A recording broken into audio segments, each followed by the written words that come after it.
Ever struggle with a new hobby? Becky sure has. Her beekeeping dreams backfire in the funniest ways. Today's hive-minded poetic epic is about Beekeeper Becky, a wannabe beekeeper who just can't get the hang of handling her bees. And her story goes like this. Old Becky Plum Tree, a soul quite refined, desired in honor a prize she could find. The city's best honey, a sweet golden hue, was Beekeeper Becky's ambitious view. But Becky possessed a phobia so deep, a fear of bees that robbed her of sleep. A buzzing, a stinging, a winged, fuzzy fear would send poor old Becky running, shedding a tear. She dreamt of the ribbons, the accolades grand, the best honey producer in all of the land. How could she manage this fanciful scheme when bees were to Becky a horrible dream? She'd shriek from a bumble, jump back from a hive. She feared that these creatures would eat her alive. She signed up for lessons, a nervous young soul, to learn the bee's secrets and take full control. Old man Tiber, a beekeeper gruff, agreed to instruct her, which wasn't quite fluff. He wore a full suit, head to tail in the white, and warned Becky sternly, "Hold on tight. These creatures are wondrous, deserving of grace, but disrespect them, and they'll sting your face." Becky listened closely, a sweat on her brow, determined to conquer her fear here and now. She started with books on the life cycle of bees, the queen and the workers, the pollen and ease. She learned of the honey, the wax and the comb, and how bees build their kingdom, their sweet little home. Then, slowly, she ventured to Tiber's bee yard, a landscape of blossoms, meticulously starred. The buzzing grew louder the closer she crept, and Becky, she nearly completely lost step. She donned the protective suit, bulky and vast, a white plastic fortress built sturdy to last. Tiber chuckled softly. "Now, don't you despair, the bees won't get through if you handle with care." But Becky felt panicked, a fluttery fright, enclosed in the plastic, a terrible sight. She stumbled and fumbled, a comical mess, nearly tripping and falling, causing distress. The bees, they ignored her, continuing their flight, collecting their nectar with diligent might. Becky, she watched them, a hesitant gaze, as she slowly began to navigate the maze. She learned to approach them with calmness and grace, a slow, gentle motion, a smile on her face. She practiced with smokers, puffing out haze, to lull the bees gently into a daze. Weeks turned to months, and a change came about. Becky's fear lessened, replaced by a shout of triumph. She'd overcome the dread. The buzzing no longer filled her with lead. She handled the frames with a confident hand, a proper beekeeper. Throughout the whole land, she tended her hives with meticulous care, ensuring each bee had ample air. She harvested the honey, a golden delight, and bottled it sweetly, both morning and night. She proudly proclaimed, with a joyful decree, "Beekeeper Becky, that's finally me." But alas, a misfortune, a twist of cruel fate, a tiny winged stinger sealed Becky's state. While inspecting a hive one sunny afternoon, a bee found a gap, escaping the boon of the protective suit, a minuscule tear, and landed directly on Becky's ear. A sharp, sudden prickle, a gasp and a cry as the venom injected, soaring on high. Becky stumbled backwards, a horrified plea. "I'm stung! Oh, dear heavens, what's happening to me?" Her throat started tightening. Her breathing grew strained. A rash bloomed quickly, terribly stained.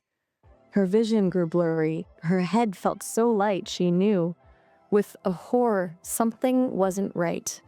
Anaphylactic shock. A terrible dread. Becky Plumtree collapsed, nearly dead.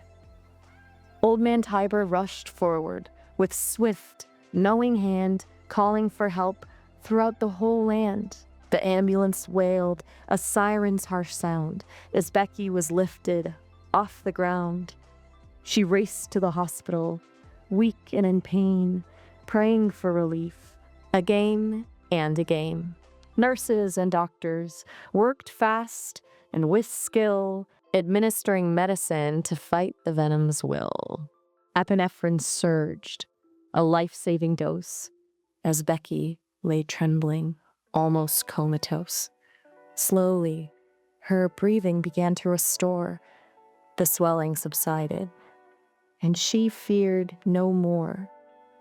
From hospital light to a sun-drenched domain, Becky emerged with a buzzing in her brain. Not from the stings, though the memory did bite, but a fierce, stubborn need to set things right, to conquer her fear, to achieve honeyed grace, and win that blue ribbon, and take first place. She'd spent the long hours reflecting with care on Tiger's advice and the sting she did bear. He'd said, "Fear's a phantom, a trick of the mind, a buzzing distraction, best left far behind." And though anaphylaxis had laid her quite low, a champion's spirit began now to grow.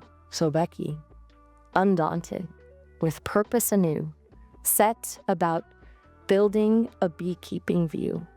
She ordered the suits, the smokers, the hives, and dreamt of sweet nectar and buzzing lives. A catalog spread, a colorful spree, the beekeeper's paradise for all to see.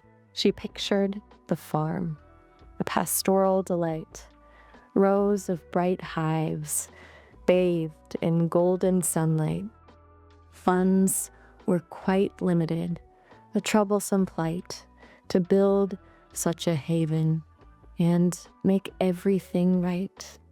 Then Horace appeared, a man weathered and worn, with an apiary for sale, looking quite forlorn. "I'm retiring," he said with a wink and a smile. "Too old for the stings, been at it a while. I'll let it all go, for a reasonable fee. Everything you need for a buzzing decree." Ecstatic, struck a bargain with speed, a steal of a deal, fulfilling her need. The hives were delivered, a buzzing array. She set them with care at the close of the day. And Horace, departing with a knowing grin, said, "Best of luck, dearie. Let the sweet work begin." She tended her hives with diligent grace, learned their routines, their time and their place.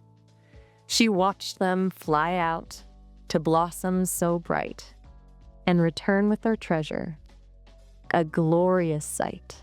She bottled the liquid, a curious hue, a shade unlike honey, unfamiliar and new.